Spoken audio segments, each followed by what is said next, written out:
Assalamualaikum warahmatullahi wabarakatuh.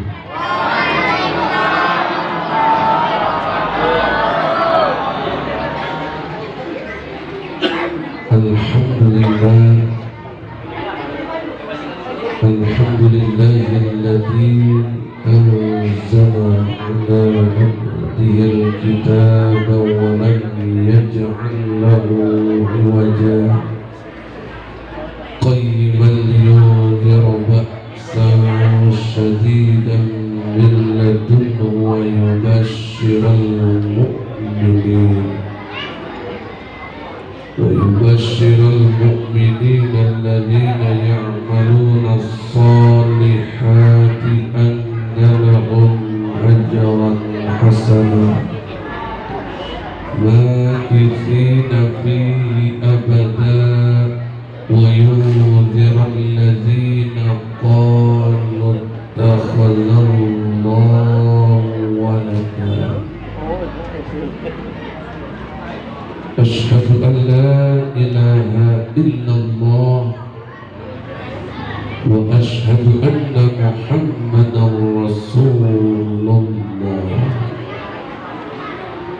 اللهم صل وسلم وبارك على سيدنا محمد وعلى آله وصحبه أجمعين أما بعد. قالوا سبحانك لا علم لنا إلا ما علمتنا إنك أنت العليم الحكيم. قال رب اشرح لي صدري ويسر لي أمري واحلل عقدة من لساني يفقهوا قولي. يقول الله تعالى في كتابه الكريم: أعوذ بالله من الشيطان الرجيم بسم الله الرحمن الرحيم.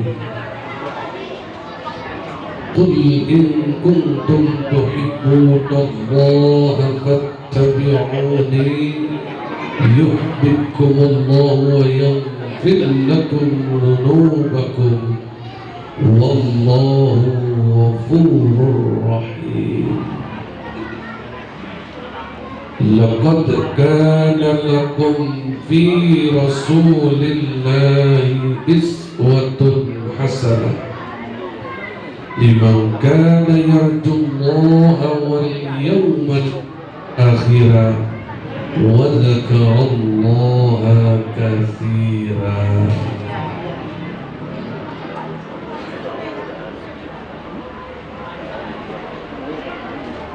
وما أرسلناك إلا رحمة للعالمين. وقال النبي صلى الله عليه وسلم: اتق الله حيثما كنت وأتبع السيئات الحسنة تمحوها وخالق الناس بخلوق حسن. وقال النبي صلى الله عليه وسلم: ما من دعاء إلا بينه وبين السماء حجاب حتى يصلي علي فإذا صلى علي وإن خرق الحجاب ورفع الدعاء. صدق الله العلي العظيم وبلغ الرسول النبي الحبيب الكريم ونحن على ذلك من الشاهدين والشاكرين والحمد لله رب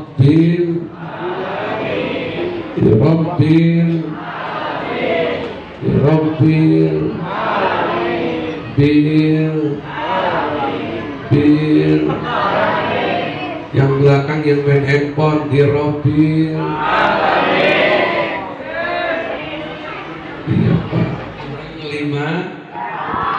kurangnya sabaraha 5.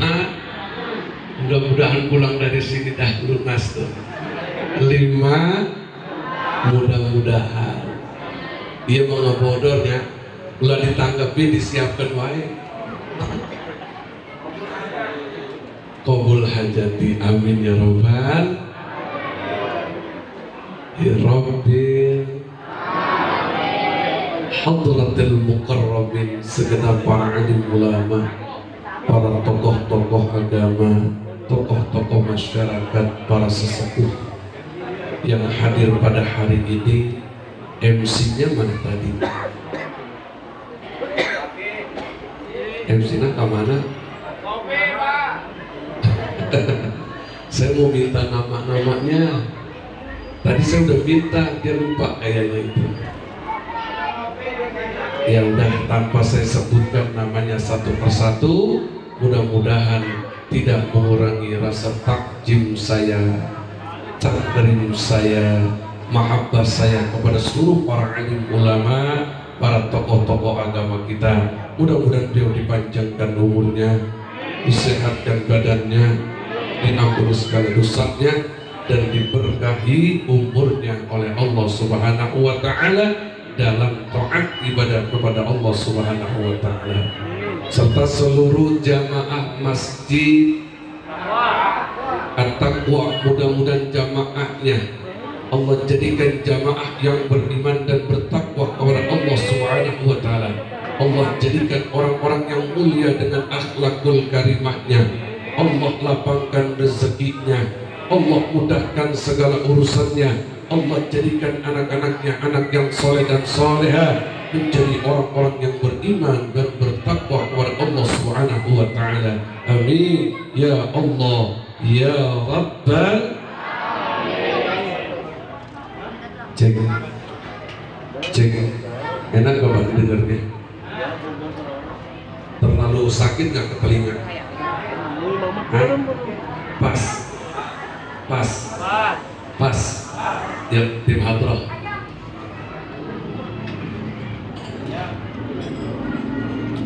Ya mainkan satu lagu aja, kan udah dibayar 1 juta. Udah dibayar 1 juta, harus semangat. Nikah yang lainnya harus hidup. 13 tahun melatih hadroh sampai jadi, kalau kata orang, maestro. Tapi kan ada ingin yang kutanyakan olehnya. Berangkat itu malaikatul maut manggil malaikat Jibril. Ketika Rasulullah dihadapkan oleh 2 malaikat yang sangat mulia, Rasulullah bertanya, ya, pertanyaannya, apakah engkau jijik menyaksikan aku? Apakah engkau sudah tidak cinta lagi dengan diriku? Ya Rasulullah, bukan aku tidak mau menyaksikan kematianmu, bukan aku tidak cinta lagi denganmu. Sungguh ya Rasulullah, diriku tidak sanggup memandang kekasih Allah yang akan menanggung penderitaan yang amat sangat berat, memalingkan wajah malaikat Jibril dan meneteskan air mata.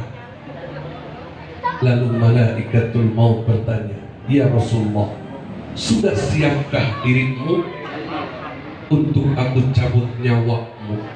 Kata malaikatul maut, wahai malaikat Jibril, sebelum engkau cabut nyawaku, izinkan aku bertanya kepadamu. Jawablah dengan jujur, bagaimana rasa sakitnya ketika nanti ruhku dikeluarkan dari jasadku. Ayuhal ikhwan, simak, simak, simak, simak, simak, simak. Ada yang main handphone gak? Ada yang main handphone gak?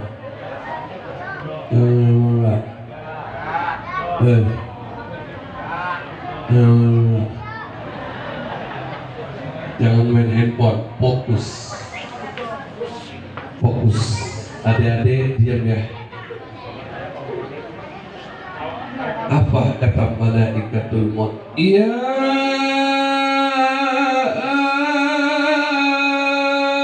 Rasulullah,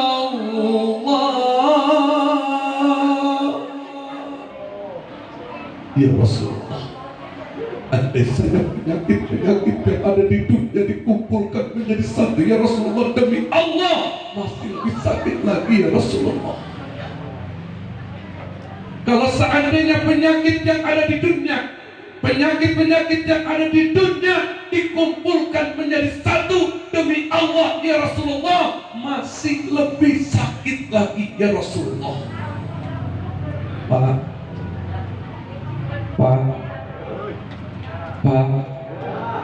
mari kita saksikan jawaban dari baginda Nabi besar Muhammad sallallahu alaihi wasallam. Mari kita saksikan. Wahai malaikatul maut, jika betul apa yang kau sampaikan, andai kata penyakit-penyakit yang ada di dunia dikumpulkan menjadi satu, masih lebih sakit lagi ya Rasulullah. Aku minta kepadamu, timpakan kepadaku, jangan engkau timpakan kepada umatku, biar aku tanggung rasa sakit seluruhnya. Masya Allah, tabarakallah. Ini bukti cinta Rasulullah. Ibu saya tanya, lebih cinta kepada suami, anak, harta, atau kepada Rasul? Jawab. Jangan ada dusta di antara kita. Saya tanya, ibu lebih cinta kepada Rasulullah ataukah lebih cinta kepada suami? Bu, dua-duanya. Kalau suami ibu nikah lagi punya istri dua boleh?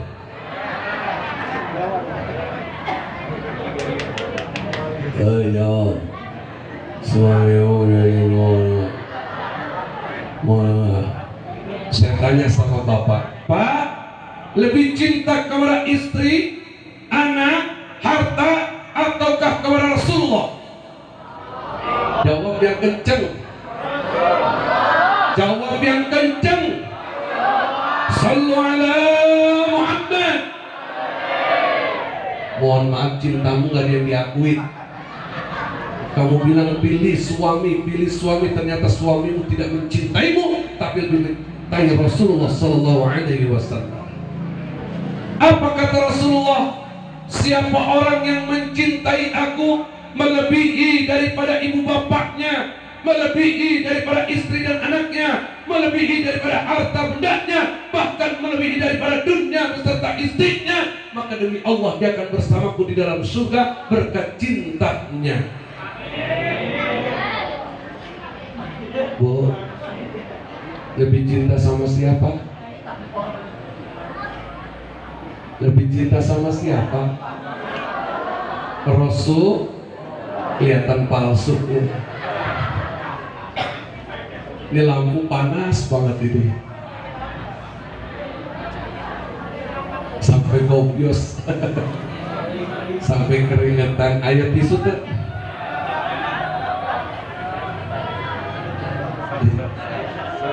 Nah, kita lanjut.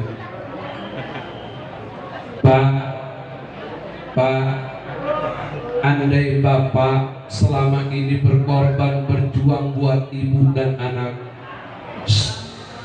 yang nyari tisu satu, yang rame semuanya. Perhatikan baik-baik. Jazakallah.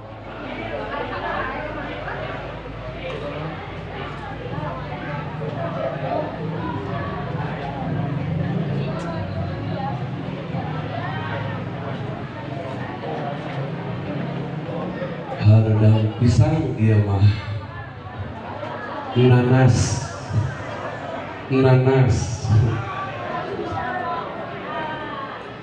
iya, alhamdulillah, biar gak tembus. Bapak ibu yang dicintai Allah subhanahu wa ta'ala, ketika Rasulullah telah menyatakan cintanya, wahai malaikatul maut, jika rasa sakit yang ada di dunia dikumpulkan menjadi satu masih lebih sakit lagi, timpahkan kepadaku biar aku tanggung semuanya. Saya tanya sama bapak, selama ini berjuang buat ibu dan anak-anak bapak, apakah ketika bapak sakit badannya, istri akan berkata, "Ya Rabbi, suamiku Kang Ujang sakit badannya, timpahkan kepadaku biar aku tanggung semuanya." Begitu tuh? Begitu tuh? Itu yang di atas nyaut boro-boro, oke? Bapak tahu penyakit stroke? Tahu sakit stroke?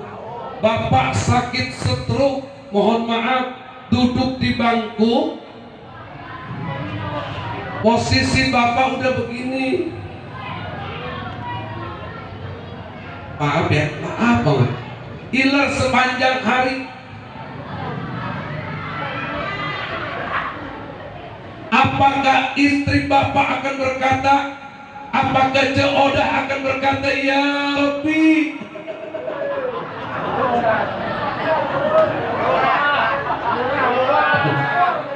Ternyata ada orangnya.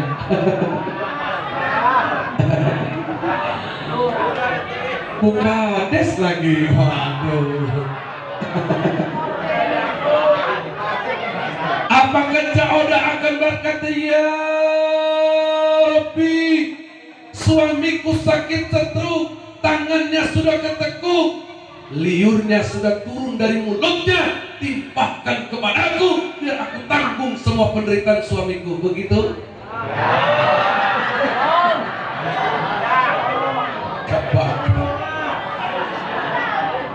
Enggak bakalan, ya Allah, ya Rabbi. Gak akan sampai cinta itu. Hanya Rasulullah yang berani menanggung penderitaan seluruh umatnya. Lalu kita balik, Bu, kita balik. Ketika ibu sakit gigi, apakah bapak akan berkata, "Ya Rabbi, istriku sakit gigi, timpahkan sakit giginya kepada gigiku biar aku tanggung semuanya." Gitu?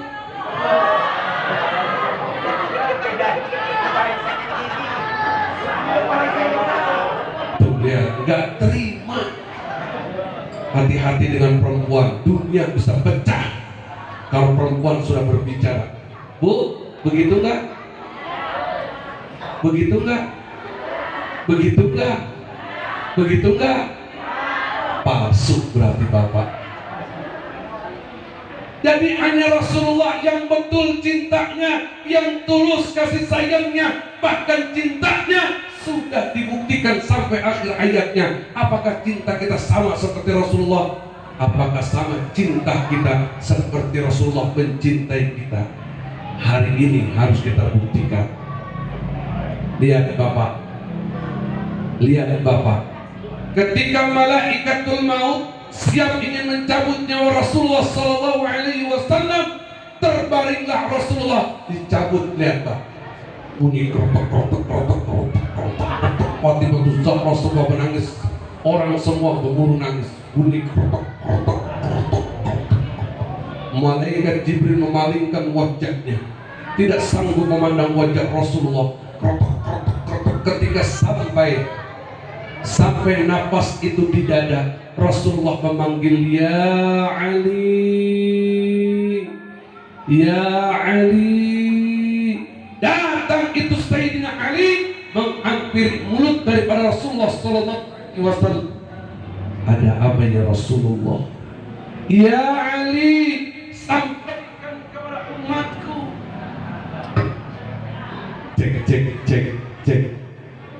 "Ya cek, ya Ali, sampaikan kepada umatku."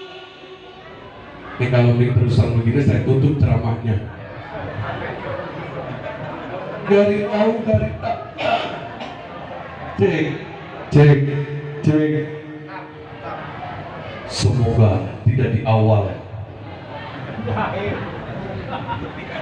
Cek. Semoga tidak awal-awalnya bagus, kesannya mudah-mudahan sampai akhir bagus. Amin ya Rabbal. Sampai di mana tadi tuh? Ya. Jujur Bapak, ini akibat mic bisa mengganggu konsentrasi materi. Ya Ali, sampaikan kepada umatku, jangan sampai mereka meninggalkan sholat. Ya Ali, sampaikan kepada seluruh umatku untuk senantiasa menjaga sholat. Menjaga sholat. Sholat. Sholat. Sholat. Sholat. Sholat. Bukti cinta Rasulullah, timpahkan kepadaku biar aku tanggung semuanya. Satu. Yang kedua, bukti sayang Rasulullah, selamatkan kita agar tidak masuk ke dalam neraka sakar. Ya Allah, kata Rasulullah, jaga sholat, muhafazatus sholat, jaga sholat. Biar kata kamu orang kaya, sholat bro. Biar kata kamu orang miskin, sholat guys. Biar kata kamu pengusaha, sholat bro. Andai kata kamu orang biasa, tidak mulai mati-matian lagi nih. Tidak mulai mati-matian lagi nih.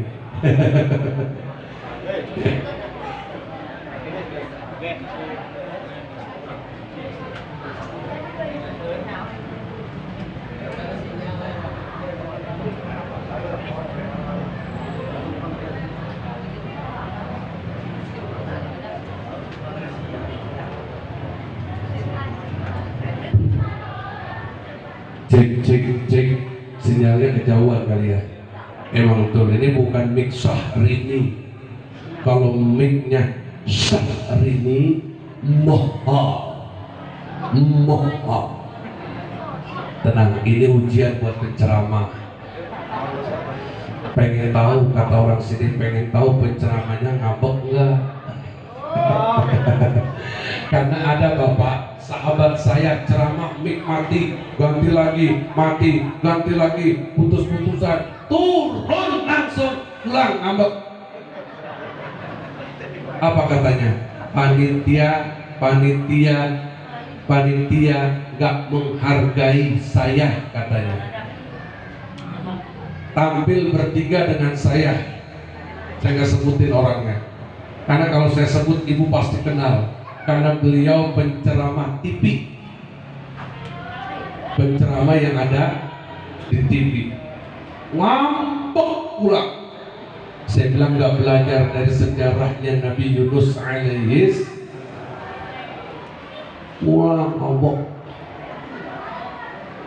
Ana bilang sabar, antum kan pendakwah, sabar. Isbir ala ma asabak, sabar atas ujian yang Allah berikan pada dirimu.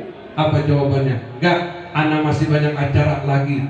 Mentingin satu tempat yang tidak menghargai saya, lebih baik saya pulang. Amplop belum, enggak saya pikirin.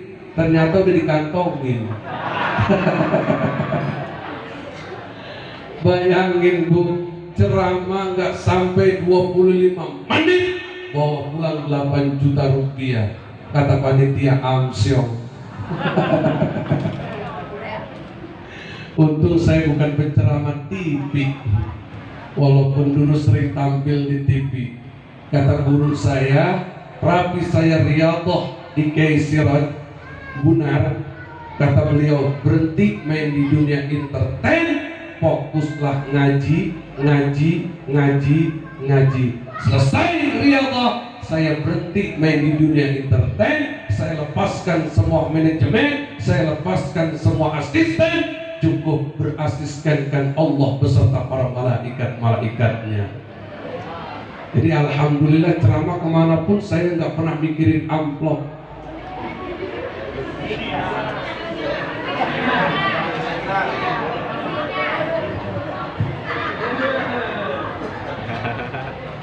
Gak pernah mikirin amplop pak. Apa bu? nggak mikirin amplop, nggak mikirin isinya, nggak mikirin tentengannya, nggak mikirin jumlahnya. Biarkan panitia yang merapikan semuanya. Atau biarkan saya menceramah, lo mikirkan gitu atau atas ayat panitia, betul? Betul. Sallu ala Muhammad. Mau dia orang kaya, mau dia orang miskin, mau saat dia bahagia, mau di saat dia sedih, mau saat dia senang, baik dia susah, sholat. Ustaz saya ahli Cina, sholat. Saya tukang mabuk, sholat. Judi, sholat. Saya tukang mancing. Karena ada orang kalau udah mancing, begitu neger, begitu naro, gak bangun-bangun. Zuhur bablas, asar bablas, maghrib liur. Ada yang begitu? Pasti orang sini.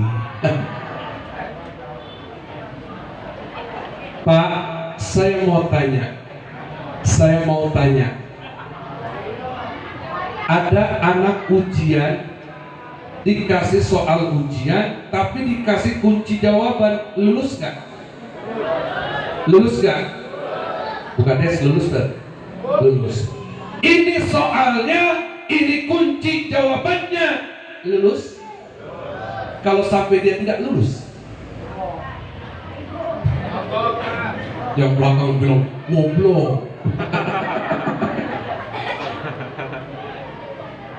Ketika ada anak sedang ujian, ini nak soalnya, ini nak kunci jawabannya, akhir ceritanya nggak lulus, berarti terlalu bodoh. Sama Pak dengan kita. Kalau dunia ini tempatnya ujian, yang kaya ujian, yang miskin ujian, yang bahagia ujian, yang gembira ujian, senang ujian, sedih ujian. Kalau memang semuanya ujian, Allah sudah kasih kunci jawabannya. Apapun ujianmu, sholat. Itu kunci jawabannya. Ustaz, saya tidak sholat, saya hanya sedekah. Sedekahmu ditolak kalau tidak.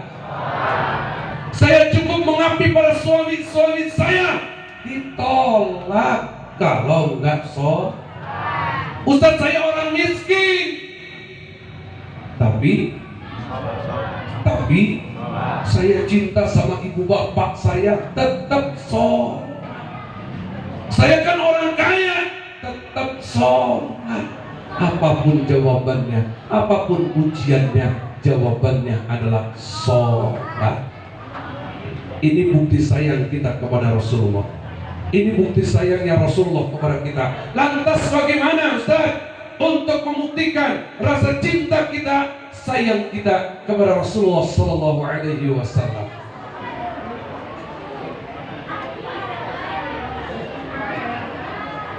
Ibu-ibu nanya, apa ini bun? Apa ini? Love you. Bagaimana Ustaz cara kita untuk membuktikan cinta kita kepada Rasulullah Sallallahu Alaihi Wasallam?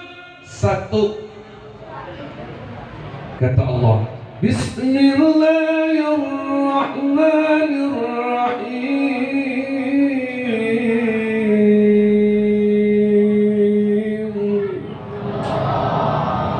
Qul in kuntum tuhibbuna Allah fattabi'uni yuhibbukum Allah wa yaghfir lakum dhunubakum wallahu ghafurur rahim.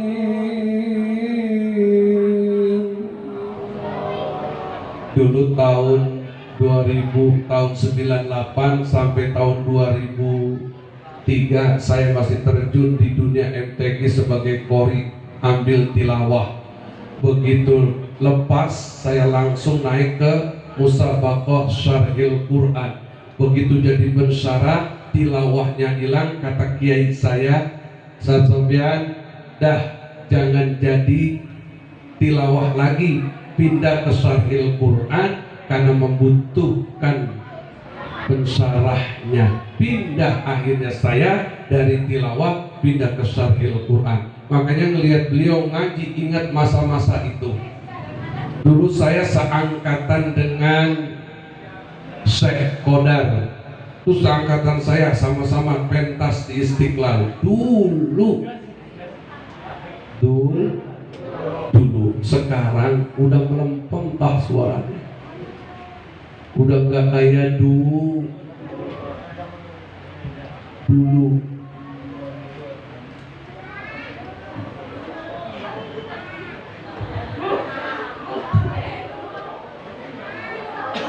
Ustaz, bagaimana cara membuktikan cinta dan sayang kita kepada Rasulullah? Bukan akal yang menjawab, bukan ucapan yang menjawab, tapi jawabannya melalui ayat. Orang biar kata dia pinter banget, jangan pernah berkata kalau menurut saya, karena kita tidak lebih pintar dari Rasulullah, kita tidak lebih pintar dari sahabat Rasulullah, kita tidak lebih pintar dari para alim ulama, kita tidak lebih pintar daripada warasatul anbiya. Allah yang menjawab, qul in kuntum tuhibbunallaha fattabi'uni yuhibbukumullah wa yaghfir lakum dzunubakum. Katakan ya Muhammad kepada orang-orang yang mengaku cinta kepadaku, sayang kepadaku, rindu kepadaku, sampaikan kepada mereka jika memang mereka benar-benar cinta kepadaku. Yang disuruh nyampaikan siapa? Yang disuruh menyampaikan siapa? Yang disuruh menyampaikan siapa? Siapa? Rasul. Apa kata Rasulullah? Wahai umatku, jika kalian benar-benar cinta kepada Allah, fattabi'uni, kata Rasulullah, ikuti aku. Ikuti. Tim Hadro jangan kemana-mana, karena masih ada 5 salawat lagi. Jangan kemana-mana, karena 1 juta sudah ada di amplop disiapkan untukmu. Berapa? 1. Kalau mau pada hilang pesertanya, kurang lagi cepet, jadi 900. Mana timnya? Ada. Oke guys, thank you. Wahai umatku, jika kalian benar-benar cinta kepada Allah, fattabi'uni, maka ikuti aku, kata Rasulullah. Pertanyaannya, apa dan mengapa Allah memilih satu sosok Nabi Muhammad untuk diikuti? 1, yang belakang, jangan main judi online di masjid. Kata dia gini, ayo lu jalan. Jangan ya Naya, haram main judi di dalam masjid. Ngerokok aja makruh. Saya Pak, sebujek-bujek, tahu sebujek-bujek. Saya ulangin, saya dari kecil sampai detik ini gak berani ngerokok di dalam masjid. Kenapa? Karena punya adab kepada Allah. Ini rumah Allah, di mana adabmu kepada Allah Subhanahu wa ta'ala. Saya bukan lagi menegur, bukan, tapi saya benci terhadap orang yang merokok di dalam rumah Allah. Benci saya. Kenapa saya benci? Karena Allah beserta Rasulnya membenci orang yang merokok di dalam masjid. Di mana akhlakmu? Di mana adabmu? Ini rumah Allah bro, bukan lapangan, bukan tongkrongan. Kalau masih ada luar, adabmu merokok di luar, sudah selesai, masuk ke dalam. Setuju? Setuju? Tolong yang merokok, hormati rumah Allah. Bukan saya, hormati rumah Allah. Hormatin rumah Allah. Ustaz, mengapa kata Allah ikutin Nabi Muhammad? Karena di dalam diri Nabi Muhammad, yang pertama, jam berapa nih? 10 gimana? Udah kali ya? Udah belum? Belum. Terus. Saya supir taksi, tergantung argoknya. Sampai subuh. Baik, Pak Haji, siapkan.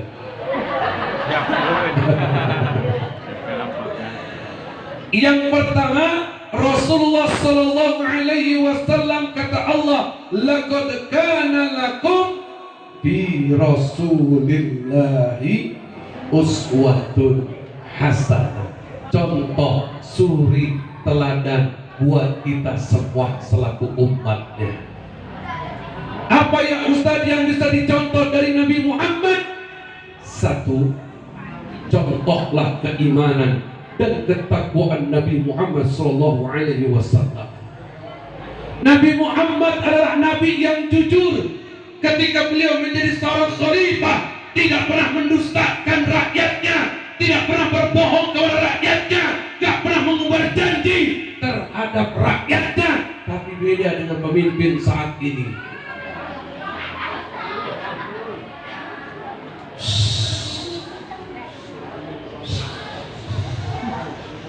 Lihat pemimpin-pemimpin kita pandai mengumbar janji, pandai mengungkapkan perjanjian terhadap rakyatnya, tapi sulit untuk membuktikannya. Betul? Betul? Di kantong saya ada 11 M. M. Nah dia M. M. Di kantong saya ada 11 M. Kok BBM naik padahal minyak dunia sedang turun? Ada apa dengan negeri kita? Katanya negeri kita adalah negeri yang baldatun thayyibatun wa rabbun ghafur. Minyak, jujur Pak, itu kalau saya mau ke Bunar, kelapa sawit ratusan ribuan ada di kota Bogor. Betul. Tapi kenapa negeri yang kaya raya ini sampai nggak punya minyak goreng?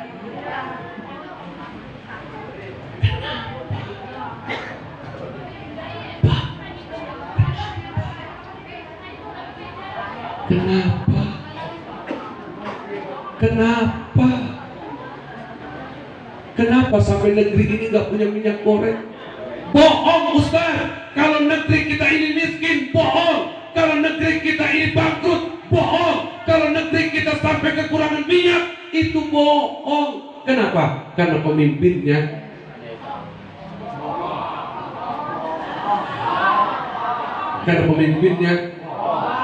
gemar berbohong. Januari, Februari, Maret, April, Mei, Juni, Juli, Agustus ekonomi negerinya akan terus naik. Begitu naik turun mendarat. Loh, hancur. Ya Allah, Bapak sudah dapat kartu? Kartunya udah dapat yang pernah dijanjikan waktu debat Pilpres. Saya punya ayat kartuna. Ayat kartuna. Oh, kartu tipu-tipu ya mah. Makanya tahun 2024 jangan cari pemimpin yang masuk ke gorong-gorong tik. Saya tahun 2024 cari pemimpin yang dibenci penguasa. Tahun 2024 cari pemimpin yang dibombardir, yang dimusuhi, yang dicaci, yang difitnah oleh para penguasa. Bahkan sampai mau dijeblosin ke penjara kasus Formula E. Kasus Formula E. terus dicari, terus dikejar, terus dicari, terus dicegah supaya nggak naik di 2024. Tapi demi Allah, serentak para alim ulama dari kalangan Nahdlatul Ulama, dari kalangan Muhammadiyah, dari kalangan para orang-orang cerdas sudah menilai satu sosok yang insya Allah seperti Abdurrahman, seperti Rasulullah yang akan membawa kejujuran, yaitu satu sosok Saha Namina. Jangan kenceng. Anies Baswedan ya. Biarin dah. Saya bukan kampanye. Ustaz, di masjid nggak boleh ngomongin politik. Kata siapa? Di Quran ada politik, di dalam Islam ada siasat syariah, di dalam Al-Quran ada politik, dalam agama ada politik, dalam rumah tangga pun ada politik. Bapak suka gaji 2 juta dimasukin ke dompet gopek, itu politik. Politik tipu-tipu. Betul. Jadi jangan fanatik orang Islam sama politik. Andai saja orang Islam fanatik dengan politik, lari dari politik, meninggalkan politik, justru mereka yang kafir akan menghancurkan politik negeri ini.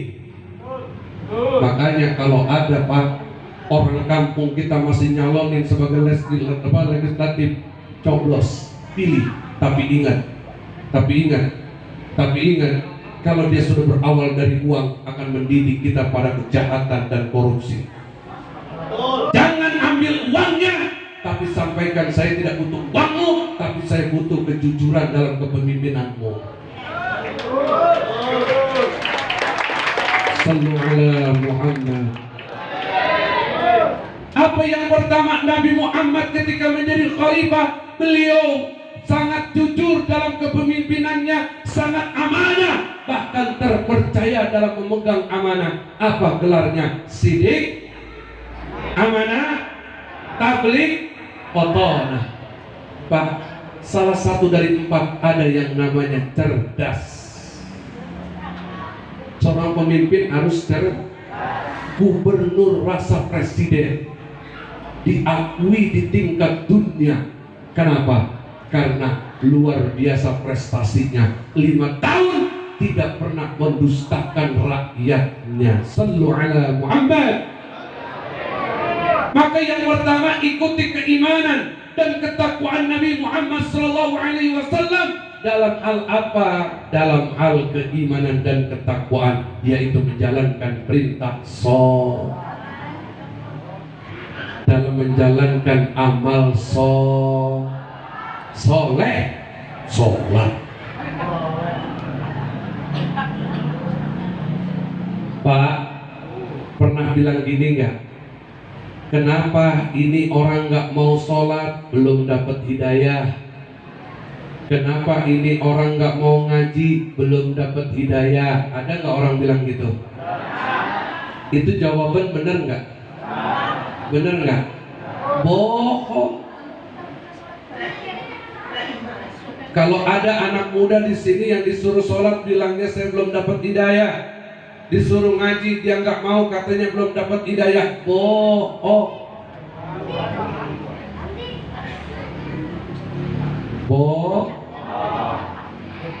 Syekh Muhammad Abduh mengatakan bahwa manusia itu sudah diberikan hidayah oleh Allah Subhanahu wa ta'ala. Yang pertama, hidayatul wijdan, hidayah insting. Kalau ada manusia yang bilang saya belum dapat hidayah, bohong. Karena kata Syekh Muhammad Abduh, manusia telah diberikan hidayah oleh Allah. Yang pertama, hidayatul wijdan, yaitu hidayah insting. Yang kedua, hidayatul hawasi wal masyair. Yang kedua adalah hidayah panca indera. Punya kuping, punya telinga, punya mata, punya hidung, itu panca Makanya kata Allah, walaqad darabna li jahannama katsiran minal jinni wal ins. Aku jadikan neraka itu tempat kembalinya, tempat penghuninya dari kalangan manusia dan bangsa jin. Kenapa? Mereka punya mata, gak melihat. Mereka punya kuping, tapi tuli. Mereka punya hati, tapi tak merasa. Ulaika kal an'ami bal hum adall. Mereka lebih sesat dan lebih tersesat daripada binatang-binatang ternak. Tahu monyet? Tahu monyet? Monyet? Monyet? Monyet? Tahu monyet? Makan mulu kayak monyet. Tahu monyet? Monyet makan doyan, betul. Minum doyan, betul. Main doyan, betul. Seneng bercanda, betul. Sholat, sholat. Kalau monyet yang senang makan, senang minum, senang bermain, dia tidak sholat, pantas monyet.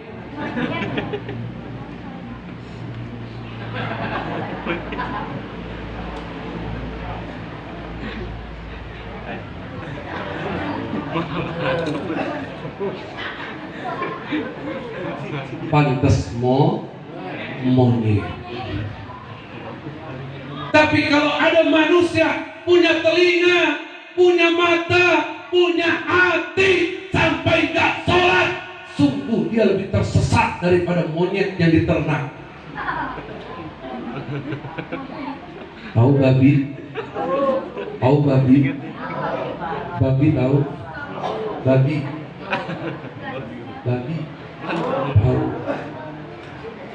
Babi sholat, makan, minum, main, tapi nggak sholat. Andai kata, andai kata, andai kata, andai kata, ada manusia sudah dikasih umur, dikasih sehat, dikasih harta, dikasih apa yang dia inginkan, tapi dia tidak patuh dan tunduk kepada Allah, maka dia lebih keji daripada babi-babi yang diternak. Ada apa itu sampai sekarang? Andai kata bapak punya anak gak sholat, berarti bapak sedang menternak. Menternak. Menternak. Menternak. Menternak. Manusia atau binatang? Manusia atau binatang? Manusia yang lebih sesat daripada binatang-binatang ternak. Makanya apa? Penting ketika Allah telah berikan kita panca indera, maka sholatlah. Andai kata binatang tidak sholat, andai saja ibadah, manusia tidak ibadah, maka mereka lebih sesat daripada binatang-binatang yang ternak. Bahkan kata Allah, dia lebih sesat. Pak, pandangannya udah bukan ke saya, pasti di belakang saya.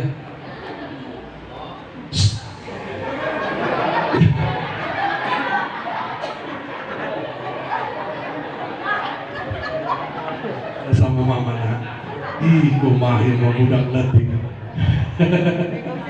Salah sama mama nak, sama mama. Jangan gangguin, ya lagi nyari cicis. Dah, ya duduk ya nak, duduk ya, duduk ya. Mau duduk sini? Mau sini? Ya sini duduk. Recording dah nih. Diam ya, duduk diam ya nak, diam ya, diam. Pak, Bu, Pak, Bu. Yang kedua tuh tadi hidayatul hawasi wal masair. Yang ketiga hidayatul akal. Kata Syekh Muhammad Abduh, bicara insting manusia kalah tajam dengan binatang.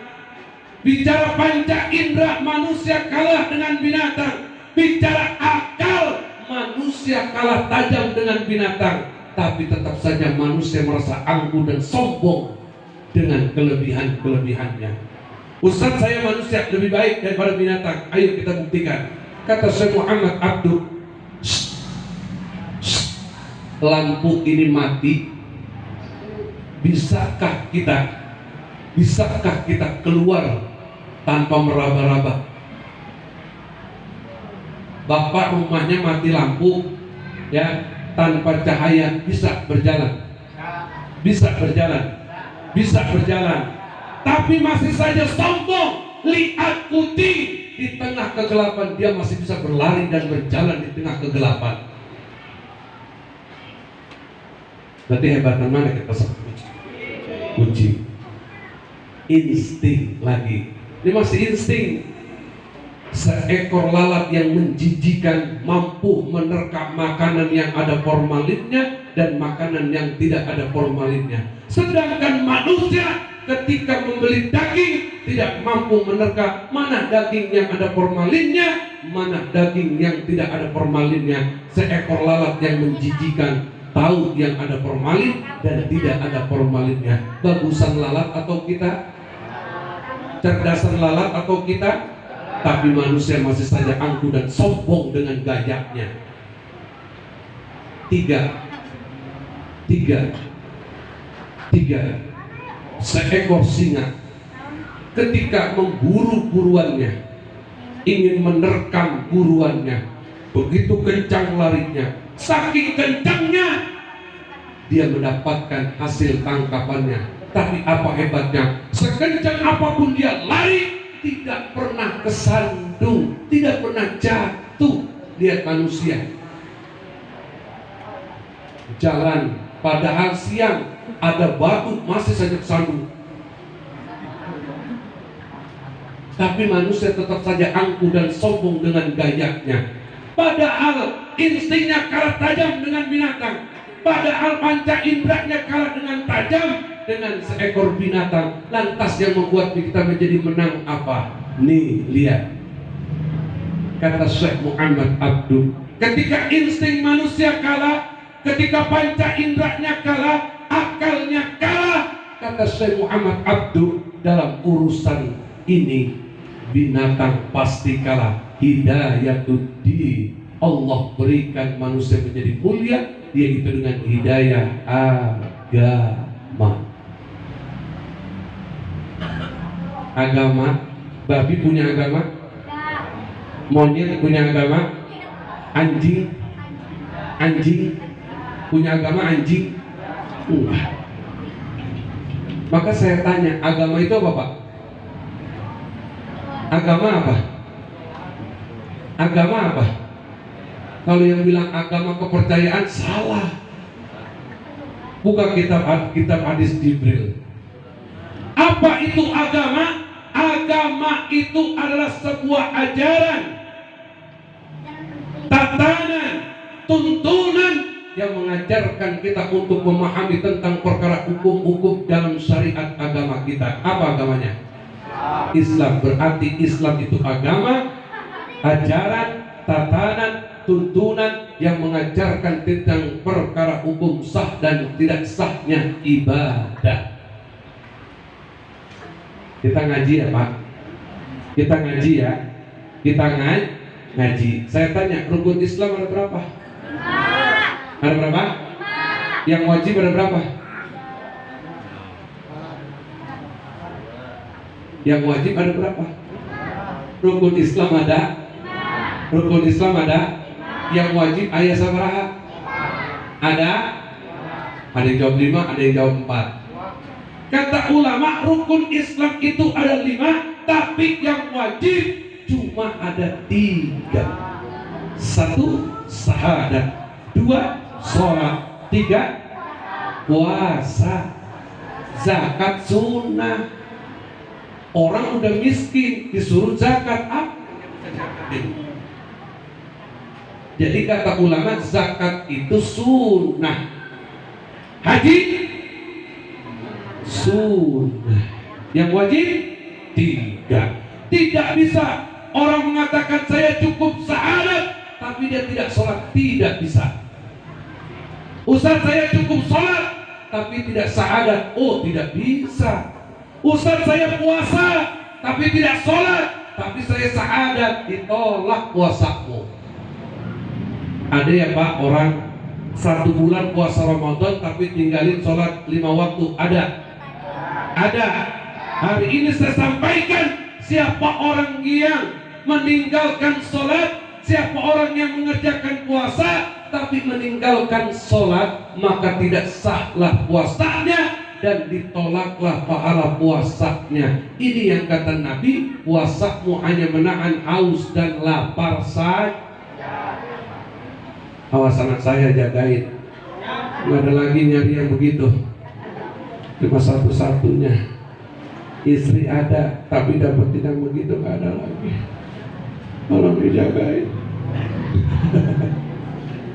Pak.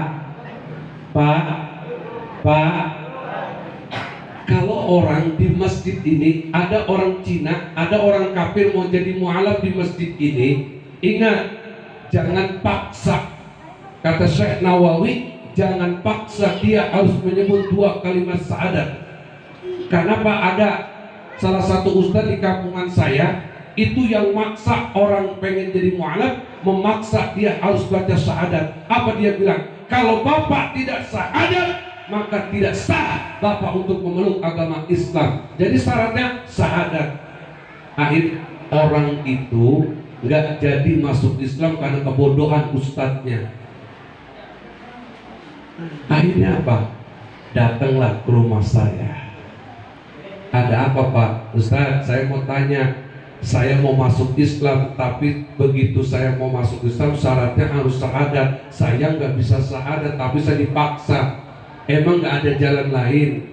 Ada, kata Syekh Nawawi Al-Bantani, ganti syahadatmu dengan kalimat La ilaha illallah Muhammadur Rasul. Ini gantinya daripada syahadat. Karena nggak semua orang bisa nyebut syahadat Pak. Asyhadu Allah, asyhadu Allah, asyhadu Allah, asyhadu Allah. Apalagi Cina susah. Makanya kata Syekh Nawawi, kasih dia jalan kemudahan. Karena agama ini mudah dan selalu memudahkan. La ikraha fiddin, tidak ada paksaan di dalam beragama. Jangan paksa dia untuk menyebut syahadat. Kata Syekh Nawawi, ganti dengan kalimat La ilaha illallah Muhammadur Rasul. Maka orang yang sudah bersyahadat, maka orang-orang yang telah bersaksi, maka wajib baginya untuk sholat. Orang yang sholat wajib mengerjakan puasa, karena ini adalah sebuah kewajiban bagi seorang hamba yang beriman dan bertakwa kepada Allah Subhanahu. Makanya orang hidup berdasarkan 3. 1 Islam, 2 apa deh? Cerdas. 1 Islam, 2 iman. Apa itu iman? Islamnya udah saya paparin tadi. Iman apa? Tadi kan ada yang bilang Islam itu ajaran, agama itu kepercayaan. Salah. Nih baru kita bilang iman itu adalah kepercayaan, keyakinan, ketauhidan untuk menentukan sebuah perkara antara yang hak dan yang batil. Orang Islam yang beriman pasti mampu menentukan antara yang hak dan yang batil. Orang yang tidak beriman, dia tidak akan menentukan yang hak dan yang batil. Pasti yang halal dia makan, yang haram pun dia akan telan, karena tidak mampu menentukan antara yang hak dan yang batil. Yang ketiga apa? Ihsan. Apa itu ihsan?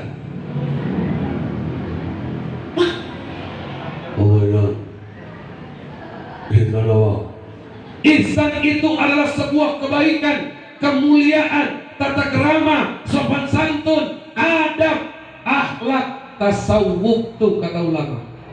Ihsan itu adalah sebuah kebaikan, tata kerama, sopan santun, akhlak, adab, dan tasawuf. Maka Tidak, ini nggak bisa dipisahkan, harus digabungkan menjadi satu. Mari kita gabungkan satu hukum. Pak, orang laki sholat pakai anduk, boleh nggak? Boleh nggak? Orang laki, ya, bapak orang laki mau perempuan? Laki, sholat pakai anduk, boleh nggak? Boleh nggak? Boleh nggak? Kalau kata ulama, kalau pertanyaannya boleh atau tidak, belum jadi hukum. Kalau pertanyaannya boleh atau tidak, belum jadi hukum. Tapi ketika pertanyaannya sah tidak, maka barulah jadi hukum. Boleh nggak orang laki sholat pakai anduk? Boleh. Sah tidak? Sah tidak? Sah selagi pusar dan dengkulnya ketutup.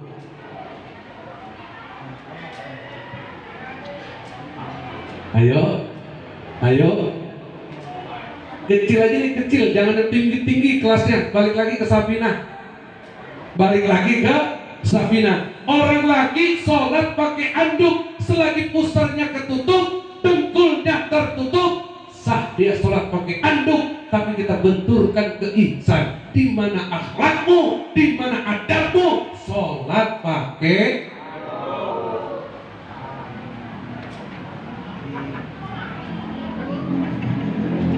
rokok boleh? Rokok boleh? Apa hukumnya rokok? Dibenci, dibenci Allah. Boleh ngerokok? Boleh. Hukumnya makruh. Ya, betul. Betul. Betul. Ngerokok boleh, hukumnya makruh. Betul kan? Benturkan ke ihsan. Lu ngerokok boleh. Di mana lu ngerokok silakan, rokok lu, mulut tapi jangan di rumah. Di mana adabmu, di mana akhlakmu, di mana sopan san. Ini belum sampai pembahasan itu, Pak. Ini baru mengarah, baru mengarah. Saya tanya, wudu pakai kopi boleh? Boleh? Boleh? Boleh. Silakan aja coba wudu pakai kopi. Ayo saya tanya, boleh nggak wudu pakai kopi? Boleh. Sah tidak? Tidak, karena sudah berubah warna dan baunya. Kopi hanya sampai pada suci, tapi tidak mensucikan. Wudu pakai teh manis boleh? Ah, saya juga dibikin teh manis. Tadi saya udah bilang saya nggak ngopi, minumnya teh manis. Saya nggak dibikin. Saya pengen banget minum teh manis gitu. Teh manis gitu. Teh manis gitu. Teh manis. Manis. Teh manis. Terus Pak, masih kuat? Masih sanggup? Pak, kalau dalam urusan ngaji mulai liar, ngantuk, lemes, malu sama Nabi Muhammad. Pengen masuk surga tapi duduk di tamannya udah gak betah, malu. Apa kata Rasulullah? Idza maratu biryadil jannah farta'u. Kata Rasulullah, apabila kamu melewati taman-taman surga, maka singgahlah di taman surga itu. Sahabat bertanya, apa itu taman surga ya Rasulullah? Halakul zikri, orang yang berkumpul dan mengingat Allah subhanahu. Mana deh, kencing ya? Iya dah, kencing dulu. Terus maka menjadi orang Islam harus beriman. Orang yang sudah Islam dan beriman haruslah berakhlak. Sholat pakai baju bola boleh? Boleh. Sah. Tapi di mana adabmu? Mau sholat apa mau main bola? Sholat pakai kaos boleh? Sah tidak? Sah. Benturin ke akhlak, di mana akhlakmu menghadap Allah, engkau sembarang memakai pakaian. Ketika kondangan, engkau pakai kokoh dan pakai peci. Ini orang sering ketuker. Sholat pakai kaos, pulang dari sawah. Kemana Pak? Sholat pakai kaos. Langsung aja baris pakai kaos, di belakangannya Nasdem, di belakangnya di sini The Jackmania, di belakangnya apa? Persib Bandung. Ini mau sholat apa mau main bola? Ukuran sah, ukuran boleh, tapi ukuran akhlak nggak ada akhlaknya. Katanya Nabi suri tauladan kita, contoh teladan kita. Apakah Nabi sholat pernah pakai kaos? Apa Nabi sholat pernah pakai celana? Apakah Nabi sholat pernah pakai baju bola? Enggak. Kalau memang kamu mengaku cinta kepada Nabi, jadilah hamba yang bertakwa kepada Allah, jadilah hamba yang berakhlakul. Makanya kata ulama, al-akhlaqu fawqa ibadah wal akhlaqu fawqa bil ilmi. Akhlak itu lebih tinggi dibandingkan ibadah. Tuh Bu Kades mau pulang ya? Malu atuh pimpinan. Hah? Iya, emang kalau sampai beliau pulang saya baru ngomong begini Pak. Biasanya yang gak betah duduk di majelis ilmu itu manusia apa setan? Manusia apa setan? Setan. Maka yang ngaji pulang duluan manusia apa setan? Ngegendong anak berarti anak. Awas, pegangin beliau, jangan sampai lari. Pegangin beliau. Sampai di mana? Akhlak. Kata ulama, al-akhlaqu fawqa ibadah. Akhlak itu lebih tinggi derajatnya dibandingkan ibadah. Karena banyak orang ibadah keluar dari tempat ibadahnya gak punya akhlak. Inna sholata tanha 'anil fahsya'i wal munkar. Sudah benar mempraktekkan ini. Sudah benar. Ayat ini mengatakan sesungguhnya sholat dapat mencegah perbuatan keji dan mungkar. Berarti awas jatuh. Berarti orang yang sudah sholat, keluar daripada sholatnya harus mampu mencegah perbuatan keji dan mungkar. Betul? Betul. Konsep ayatnya ya, sholat dapat mencegah perbuatan keji dan mungkar. Maka orang yang sudah sholat harus mampu menghentikan perbuatan keji dan mungkar. Apa kata Allah? Kuntum khairu ummatin ukhrijat lin-nasi ta'muruna bil ma'ruf wa tanhauna 'anil munkar. Risalatul Mu'awwanah kitabnya. Dalam kitab Risalatul Mu'awwanah dikatakan, kalian semuanya adalah sebaik-baiknya umat. Wa ya'muruna bil ma'ruf, mana umat yang terbaik? Mereka yang menegakkan kebaikan. Wa yanhauna 'anil munkar, yang meninggalkan kemungkaran. Ngaku umat terbaik main judi mulu. Ngaku umat terbaik tapi sayang ninggalin sholat. Ngaku umat terbaik tapi suka nyolong, ngambil barang orang. Ngaku umat terbaik tapi suka main gaplek. Ngaku umat terbaik tapi masih saja berbuat kemaksiatan. Di mana letak baikmu? Lihat, sholat dapat mencegah perbuatan keji dan mungkar. Maka orang yang sudah sholat, maka orang yang sudah ibadah, orang yang sudah takbir, orang yang sudah ruku, orang yang sudah sujud, keluar dari ujung rambutnya sampai ujung kakinya harus betul-betul menjadi orang-orang yang patuh dan tunduk kepada Allah Subhanahu wa ta'ala. Dede, duduk nak, duduk. Dipegangin atuh. Mau kemana? Ayo cepet-cepet. Jam 11 mau ditutup ini.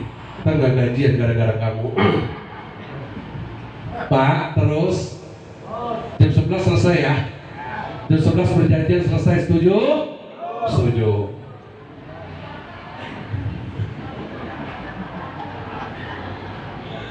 Dede, diam ya nak, diam. Dia mukul nih. Diam ya. Ustaz, berarti orang yang sudah sholat harus mampu menghentikan kemaksiatannya, kemungkarannya, kejahatannya. Ya, betul. Sudah sholat masih bohong, berarti sholatnya belum dapat mencegah perbuatan keji dan mungkar. Sudah, Dede. Bentar ya, Abah lagi ceramah. Bentar ya. Nanti kalau udah selesai, yang lumbuknya boblak, panitia nanti yang tanggung. Diam ya Naya. Bol, Pak, maka Bapak udah sholat? Maghrib sudah? Isya sudah? Zuhur sudah? Asar sudah?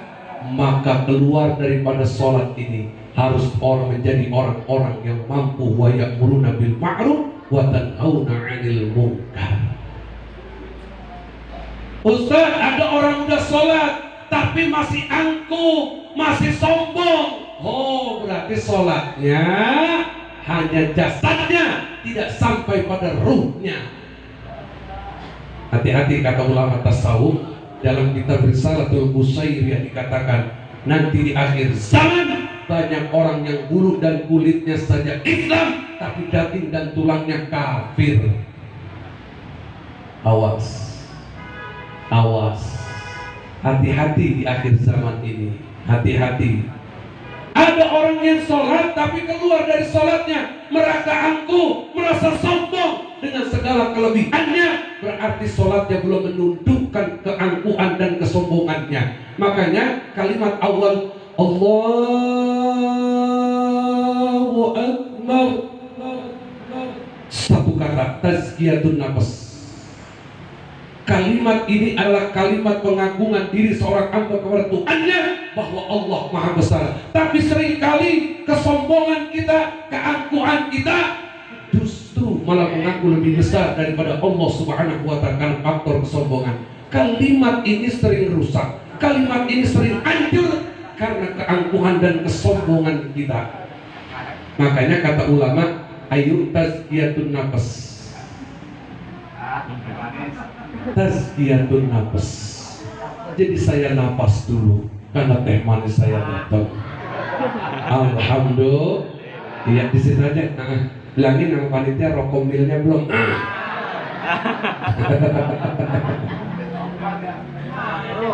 Iya, parcelnya gak usah dipikirin, biar aja masukin ke mobil. Tadi saya aneh loh Pak. Begitu saya sampai, saya pikir gini, wah kayaknya macet nih, ada acara maulid. Saya lewatin. Begitu saya nengok ke kiri, kok foto saya? Apa jangan-jangan saya di sini acaranya? Dah saya mikir aja dulu, lama saya mikir. Sebelah kiri, dekat tukang martabak. Saya takut acara ini makin lama makin berlarut. Saya panggil satu peserta. Apa? Parkir mobil di mana? Di dalam. Udah, saya mundur. Kata ketua ormas, Pak, bisa nggak majunya pala duluan, jangan belakang duluan. Oh berarti saya putar, iya saya putar. Seret, saya masuk sahanya ya. Saya pakai kaos, masih pakai kaos, pakai celana. Saya bilang saya mau nganter Pak Kiai di belakang. Oh ya siap. Mau masuk. Ditahan lagi. Ini benar, Pak Ustadz, Pak Kiai? Iya, itu di belakang. Masuk aja, Pak. Pas sampai ada yang kenali dia, itu orangnya benar tuh. Itu penceramahnya dia, nyamar. Saya turun pakai kaos, tanpa pakai udang-udang, tanpa sorban, tanpa gamis. Itulah kebiasaan saya. Dimanapun saya tampil, saya tidak mau langsung berpakaian jubah, tapi saya selalu pakai lepis, saya selalu pakai kaos. Saya memantau dulu acaranya bagaimana. Ini kejadian waktu saya ceramah di Kalimantan. Begitu saya duduk, sudah duduk Pak di tempat acara, sudah duduk. Nyaksiin orang sambutan, terus baca Quran, terus sambutan lagi. Apa dia bilang? Penceramahnya belum datang. Akhirnya saya bilang apa? Pak, lokasinya di sini ya? Iya. Pakai di mana? Sudah di lokasi. Di mana? Sudah di lokasi. Di mana? Begitu Pak cari nggak ketemu. Saya bilang saya di dalam mobil lagi pakai baju. Saya pakai baju. Kata orang yang di sebelah kanan saya, itu mah tadi orang yang duduk di samping saya. Saya bilang, Pak maaf ya saya ke depan. Itu ngobrol panjang Pak, sampai setengah jam saya ngobrol. Belum enggak kalau saya penceramahnya. Begitu saya sudah pakai baju seragam, barulah dia kenal. Ya Allah, tadi berarti yang ngobrol sama saya itu pencerah. Makanya apa? Kita itu dididik akhlak agar tidak berlaku angkuh, tidak berlaku sombong dengan segala kelebihan kita. Di mana Ustaz pendidikannya supaya kita tidak angkuh dan sombong? Sholat.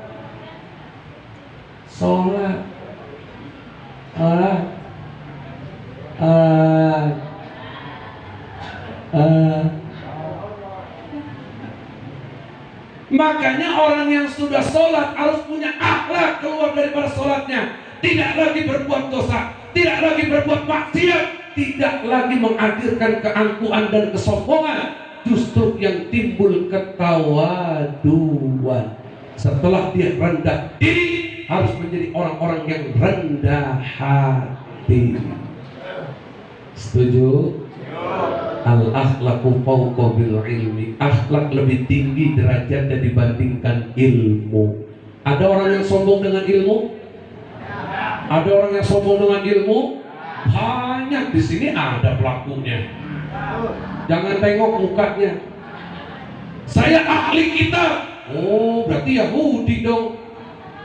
Kalau dia bilang ahli kitab berarti Yahudi. Ustaz, saya pintar dengan nahwu sorof saya pintar dengan balaghah mantik bayan saya pintar dengan Quran saya. Tapi apa arti ilmumu kalau dirimu saja tidak punya akhlak? Iblis lebih pintar daripada dirimu, iblis lebih cerdas daripada dirimu. Jangan berlaku angkuh dan sombong dengan ilmumu. Harusnya orang yang punya ilmu belajarlah di tengah sawah, karena di sawah ada pendidikan dari sebuah pohon padi. Padi yang bagus, makin banyak isinya, makin nunduk keberadaannya. Betul? Betul? Kita tidak tahu di antara kita ini ada wali. Karena suami yang takut istri saja bisa jadi wali.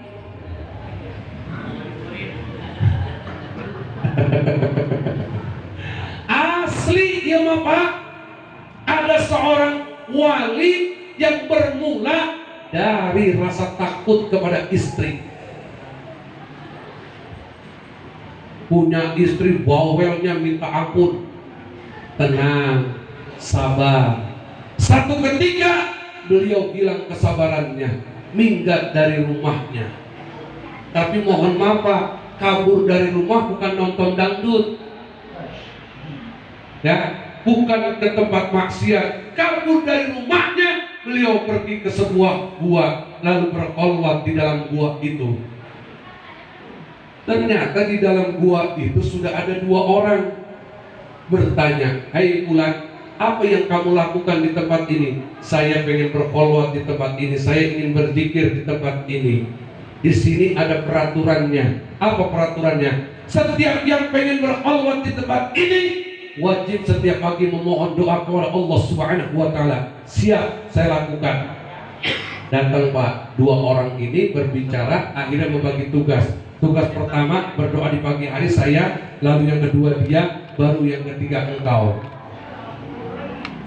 Ketika yang pertama berdoa, "Ya Rabbi, kami dari malam belum makan, hadirkan makanan di pagi hari ini karena perut kami terasa lapar." Datang tuh Pak, cuma nasi tanpa lauk. Doa doa yang kedua, di hari kedua orang kedua berdoa, datang lagi cuma nasi tanpa ada lauk. Doa orang ketiga yang suka dimarahin bininya, suka diomelin istrinya, suka dimarahi oleh istrinya, berdoa kepada Allah seperti doa yang dilakukan oleh teman duanya ini. Dia berdoa, ya Allah, berikan kami makanan, berikan kami makanan, kami dari malam belum makan, hadirkan makanan untuk kami ya Allah, untuk mengisi dan melanjutkan hidup kami ya Rabbi. Masya Allah, tabarakallah.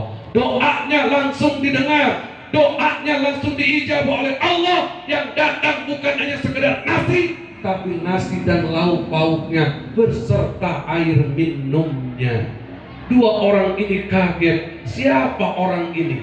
Kok bisa dengan doa yang sama, tapi Allah hadirkan dengan rupa yang berbeda? Apa kata beliau? Hai bulan, siapa namamu? Namaku Zain Mustafa. Beliau mendengar nama itu, dua orang itu langsung kaget. Ini nama yang pernah disebut oleh guruku. Nanti ketika kamu riyadhah, ketika kamu berhalwat di sebuah gua, akan datang seorang waliullah yang akan hidup bersamamu di dalam gua itu. Ternyata engkau adalah seorang wali. Informasi itu dari guruku. Lalu beliau bertanya, dari mana kewalian saya itu datang? Dari kesabaranmu menghadapi bawelnya istrimu. Siapa yang punya istri bawel? Sabar, insya Allah jadi wali. Pulang dari gua, sampai di rumah istrinya sudah tulang pinggang. Apa kata istrinya? Wahai suamiku, jangan mentang-mentang engkau sudah tahu dirimu seorang wali, engkau mau berlaku semena-mena dengan diriku. Suaminya kaget. Tadinya mau ngasih tahu, Bu, aku ini wali loh. Tapi ternyata istrinya malah bilang, jangan mentang-mentang kau sudah tahu menjadi seorang wali, engkau mau berlaku semena-mena dengan diriku. Kata suaminya, dari mana engkau tahu? Asal kau tahu bahwa aku juga adalah seorang wali. Lalu suaminya bertanya, dari mana kewalianmu hadir? 3, 1, selama berumah tangga aku selalu menjaga kehormatanku.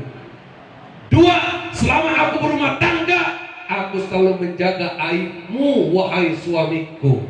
Yang ketiga, selama aku berumah tangga dengan dirimu, aku selalu menjaga barang-barang yang ada di rumah yang menjadi milikmu.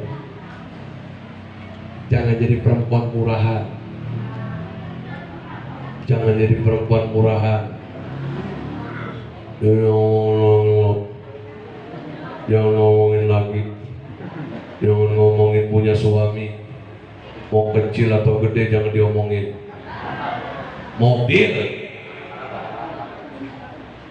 Ternyata suami yang sabar bisa menjadi seorang wali.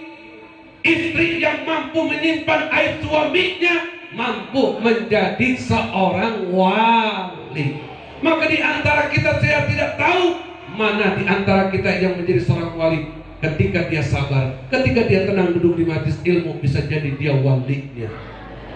Amin ya Rabbal. Yang pulang berarti bisa jadi itu iblisnya. Ada yang udah pulang? Ada yang udah pulang? Siapa dia? Siapa dia? Iblis berupa manusia. Berupa Apa kata Allah? Wa rafa'na laka dzikrak ya Muhammad. Aku tinggikan namamu, aku muliakan namamu, bukan karena pangkatmu, jabatanmu, kedudukanmu, status sosialmu, tapi aku tinggikan dirimu karena akhlakmu. Dengan akhlakmu, wa ma arsalnaka ila rahmatan lil alamin, engkau bisa menjadi rahmat buat alam semesta. Saya tanya, Bapak bisa jadi rahmat gak? Bisa jadi rahmat gak? Bisa menjadi rahmat gak? Bisa. Yang pertama dengan keimanan dan ketakwaan, yang kedua dengan akhlakmu yang mulia, maka bisa menjadi akhlak, bisa menjadi rahmat bagi alam semesta. Tidak bisa menjadi alam semesta, tapi bisa jadi diri kita sendiri yang kita tuntun agar mendapatkan rahmat dari Allah Subhanahu wa ta'ala. Maka yang kedua, jadilah manusia-manusia yang berakhlakul. Kalau sudah begitu, tanda itu orang apa, Ustaz? Berarti tanda dia orang yang cinta kepada baginda Nabi besar Muhammad. Emang cinta harus dibuktikan, Ustaz? Oh iya. Dengan apa? Dengan memperbanyak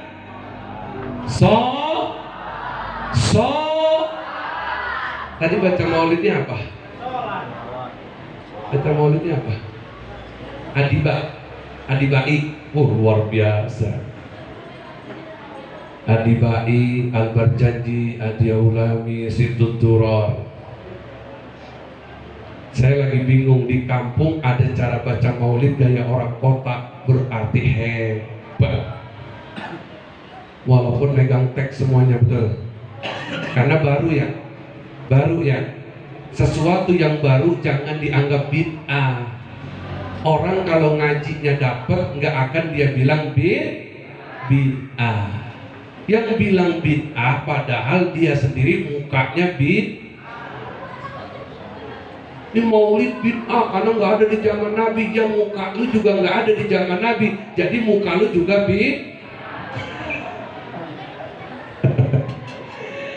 Bapak Ibu yang dicintai Allah Subhanahu wa ta'ala. Yang ketiga, orang yang mengaku cinta kepada Rasulullah, cara pembuktiannya dia memperbanyak sholawat. Jangan sampai kita lupa baca sholawat. Mari kita kupas satu persatu di dalam kitab Tanqihul Asis. Dalam kitab Tanqihul Qaulil Asis fi fadilatis sholawat 'ala Nabi Muhammad sallallahu alaihi wasallam. Apa kata Rasulullah? Man nasiya salata alayya faqad aqta'a tariqal jannah. Kata Rasulullah, siapa orang yang lupa membaca salawat kepadaku, bahwasanya telah sesat jalan bagi dirinya buat ke surga. Ya Allah, ya Rabbi, sedih kita Pak kalau sampai ke surga saja sampai tersesat. Kok bisa, Ustaz? Bisa, karena yang mampu menuntun kita ke surga Rasulullah, yang mampu mengantarkan kita ke surga Rasulullah. Bagaimana Rasulullah mau membimbing kita, mengarahkan kita, menuntun kita, kalau kita saja melupakan sosok baginda Nabi besar Muhammad? Emang apa, Ustaz, makna sholawat? Sholatukum alayya ma'akotun. Kata Rasulullah, sholawat yang kamu baca dapat menjadi penghapus daripada dosa-dosamu. Sallu ala Muhammad. Salatullah salamullah ala taha rasulillah. Salatullah salamullah ala yasin. Salatullah. Minta mic, satu mic.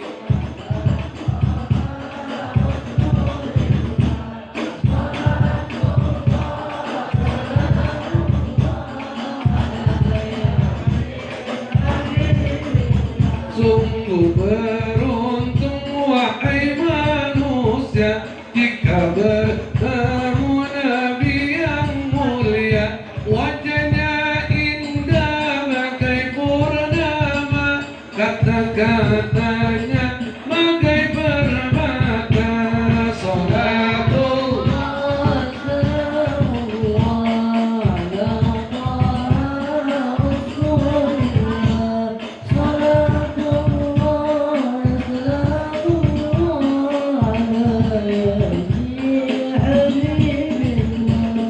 Hidup senang bukan banyak uang, hidup senang hatinya tenang, hati yang tenang, hati yang senang, hati yang tenang, imannya menang. Salatullah salamullah ala Rasulillah.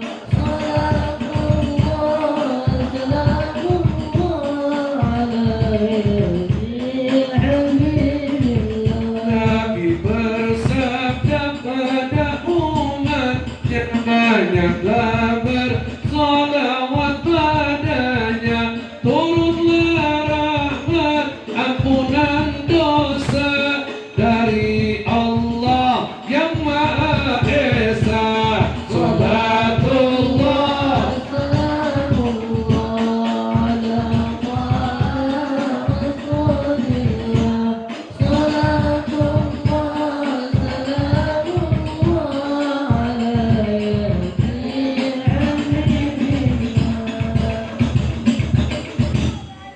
Sallu ala Muhammad.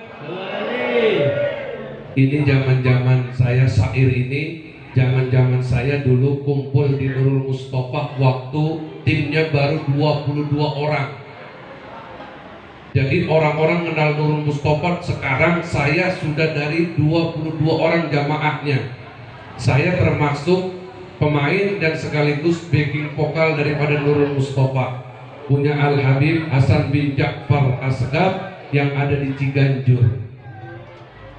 Makanya saya hafal dan mereka pun hafal. Alhamdulillah. Ustaz, jadi kita kudu banyak salawat? Pasti.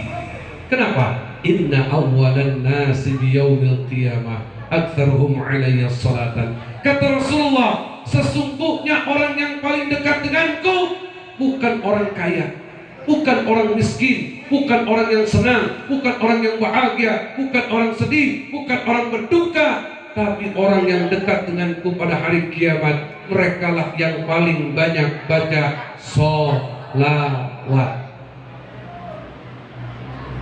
Adakah manfaat lainnya, Ustaz? Ada. Apa? Man shalla alayya fi kulli jum'atin arba'a ma'allah dunubahu kullah.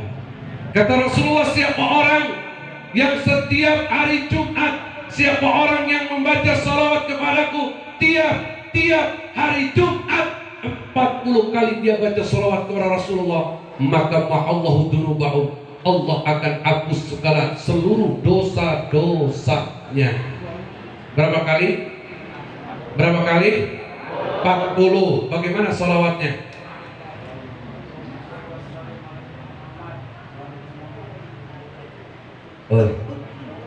Salawatnya. Salawatnya bagaimana?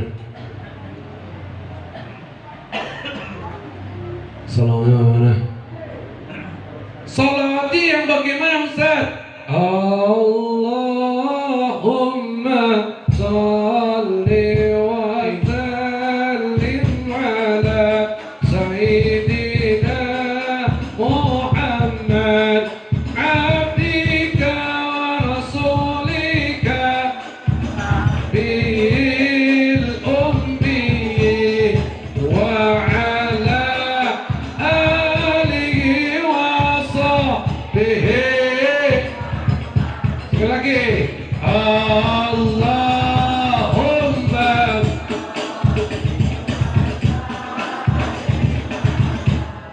sayyidina Muhammad wa rasulika nabiyil wa ala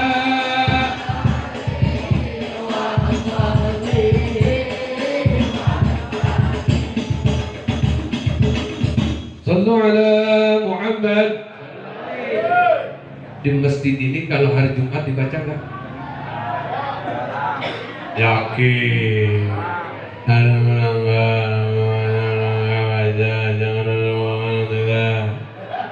Kalau belum dibaca, mulai Jumat besok baca. Jam berapa Ustadz mulainya? Biar dapat 40 kali, bacalah mulai dari jam 10:30 atau jam 11, dapetin 40 kali. Ma'allahu dunubahu kullaha, Allah akan hapus seluruh dosa-dosamu. Terakhir hadisnya, Ustaz, saya punya doa tapi nggak pernah diijabah. Oh, berarti nggak bedanya Nabi Adam. Ratusan tahun Nabi Adam bermunajat, memohon kepada Allah, tapi tidak jua doanya diterima dan dikabulkan oleh Allah Subhanahu wa taala. Lantaran apa? Lantaran beliau belum bersalawat kepada baginda Nabi besar Muhammad sallallahu alaihi wasallam. Apa kata malaikat Jibril? Ya Adam, sampai kapanpun doamu, permohonanmu tidak akan diterima Allah dan dikabulkan oleh Allah jika dirimu tidak membaca salawat kepada kekasihnya. Siapa ya Jibril? Lupakah kamu bahwa di tembok-tembok surga ada satu nama yang mampu berdampingan dengan nama Nabi Muhammad, dengan nama Allah, yaitu Nabi kita Muhammad sallallahu alaihi wasallam. Bersalawatlah kamu kepadanya, niscaya doamu diterima dan hajatmu dikabulkan oleh Allah Subhanahu wa taala. Ada dalilnya, ma min du'ain illa bainahu wa bainas sama'i hijabun hatta yusalli alayya fa idza shalla alayya wa in harakal hijabun wa rufa'id du'a. Kata Rasulullah, siapa orang yang membaca salawat kepadaku, ketahuilah ayyuhal ibad bahwa dirimu dan langit ada penghalangnya, ada hijabnya, hatta yusalli alayya, sampai dia bersalawat kepadaku. Fa idza shalla alayya, apabila dia telah bersalawat kepadaku, baru kata Rasulullah dikasih tahu, wa rufa'id du'a, akan diangkat permohonanmu, diangkat doamu, dan diijabahlah doa-doamu. Maka tidak akan sampai doa kita kepada Allah kalau kita tidak bersalawat kepadanya, yaitu Nabi kita Muhammad. Terus bagaimana Ustaz caranya? Singkat aja, singkat aja, singkat. 2 menit lagi. 2 menit lagi. Bagaimana Ustaz yang singkat aja? Astaghfirullahaladzim, astaghfirullahaladzim, astaghfirullahaladzim. Bismillahirrahmanirrahim. Allahumma salli ala Sayyidina Muhammad wa ala ali Sayyidina Muhammad. Ya Allah, sungguh kami hamba-hamba yang senantiasa memiliki dosa, senantiasa berbuat kesalahan. Ampuni segala dosa-dosa kami, ampuni segala dosa kami ya Rabbi. Ya Rasulullah, jadikanlah sebuah salawat ini menjadi jalan jembatan untuk Engkau kabulkan hajat kami ya Allah. Ya Allah, ya Rabbi, lapangkan rezeki kami di setiap langkah hidup kami. Baru Rabbana atina fid dunya hasanah wa fil akhirati wa qina. Sudah selesai kok? Sudah selesai kok? Belum. Tutup dengan wa sallallahu ala sayyidina Muhammadin nabiyil ummi wa ala alihi wa sahbihi wa baraka wasallam walhamdulillahi rabbil. Apa kata ulama? Sholawat yang pertama yang tadi engkau baca itu sebagai pengangkat pembuka hijabmu, ya. Sholawat penutupmu setelah kamu memohon, lalu kamu tutup dengan sholawat, itu sholawat yang menjadi Allah cepatkan kabulkan hajat-hajatmu. Jadi sholawat yang pertama untuk dibuka hijabnya. Sholawat penutup yang terakhir diangkat doa kita oleh Allah, lalu cepat diijabah segala hajat-hajat kita. Sallu ala Muhammad. Ya. Allahumma salli ala Muhammad ya Rabbi, salli alaihi wa sallim. Allahumma salli ala Muhammad ya Rabbi, salli alaihi wasallim.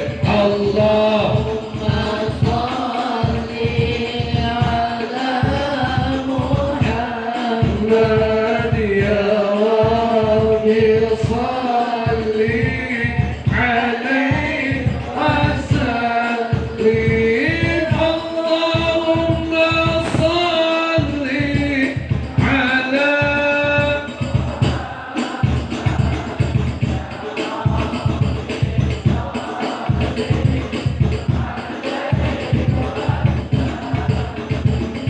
Rabbi farfana bi barakati wa hadina husna bi hurmati. Rabbi farfana bi barakati wa hadina husna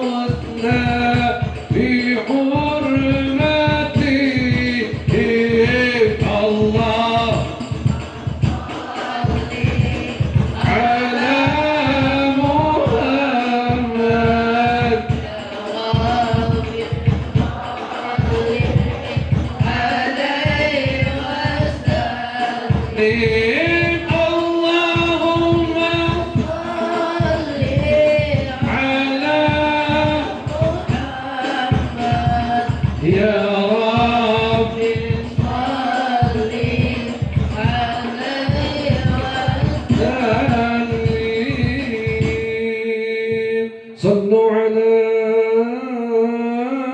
Muhammad. Bapak Ibu yang dimuliakan Allah Subhanahu wa taala. Pengen panjang, tapi besok pagi masih ada 8 tempat. Dan yang kedua, saya juga bawa mobil sendiri karena supir saya lagi kurang sehat. Jadi mau tidak mau pulang ceramah tadi sampai di rumah jam 4 sore, langsung saya mandi, saya rapi-rapi, jam 5 saya berangkat. Belum ngasoh sampai makan apa tadi? Kebab. Karena makan kebab jadi ceramah saya kencang, Pak. Tadinya udah capek, lemes, dikasih doping kebab, alhamdulillah. Jadi kita cukupkan pengajian daripada hari ini. Mudah-mudahan di lain kesempatan Allah panjangkan umur kita, Allah sehatkan badan kita, Allah lapangkan rezeki kita, dan Allah berikan kita kesempatan untuk bisa berjumpa kembali. Amin ya Allah ya Rabbal Alamin. Bi barakatin Nabi. Al-Fatihah. Bismillahirrahmanirrahim. Alhamdulillahirabbil alamin. Arrahmanir rahim. Maliki yaumiddin. Iyyaka na'budu wa iyyaka nasta'in. Ihdinas siratal mustaqim. Siratal ladzina an'amta 'alaihim ghairil maghdubi 'alaihim waladdallin. Qala rabbukum lana wa liwalidayna amin. Nanti yang doa sesepuh sini saja, ulama setempat saja, saya yakin mustajabah. Tapi saya pengen ngasih doa kebahagiaan. Yuk angkat tangannya.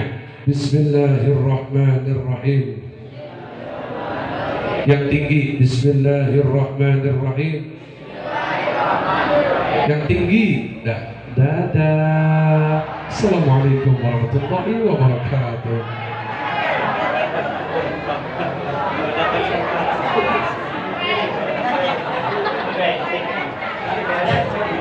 Subhanallah. Terima kasih kepada Bapak Ustadz Sofyan Ishak SPDI yang telah menyampaikan ceramahnya. Semoga apa yang telah disampaikan dapat bermanfaat untuk kita semua. Amin ya Allah, amin ya Rabbal alamin. Selanjutnya kita hampir di pengunjung acara. Selanjutnya doa penutup dari Kiai Haji Bapak Kiai Haji Abdul Hamid SPD. Kepada Bapak Kiai Haji Abdul Hamid SPD, saya silakan.